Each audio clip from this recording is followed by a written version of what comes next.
ছাদ বাগান করার সার্থকতা তখনই পাই যখনই গাছ ভর্তি ফল এবং ফুলের সমাহার বৃদ্ধি পায়। সমস্ত প্রকার ফল এবং ফুল যখন ছাদ বাগানের প্রচুর পরিমাণ পাওয়া যায়, তখন একজন সার্থক ছাদ বাগানি হিসেবেও নিজেকে গণ্য করা হয়।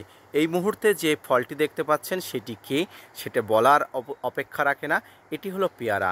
তবে এই পেয়ারাগুলো কিন্তু বারুইপুর প্রজাতির পেয়ারা।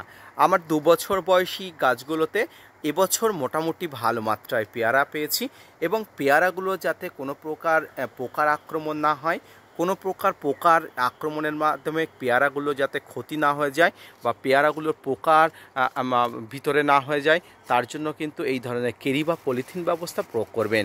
তাতে কি হবে, এই পেয়ারাগুলো কিন্তু ভালো থাকবে এবং আপনি এবং আপনার পরিবারের সমস্ত সদস্যরা কিন্তু এই পেয়ারা খেতে পারবেন। এই মুহূর্তে এই যে 5ম নম্বর পেয়ারাটি আজকে পারবো এবং আপনাদের সামনে অবশ্যই উপস্থাপন করছি, এই পেয়ারাটি কিন্তু বারুইপুর প্রজাতির পেয়ারা, আপনারা জানেন। এছাড়া বাজারে অনেক ভালো প্রজাতির পেয়ারার গাছ পাওয়া যায়।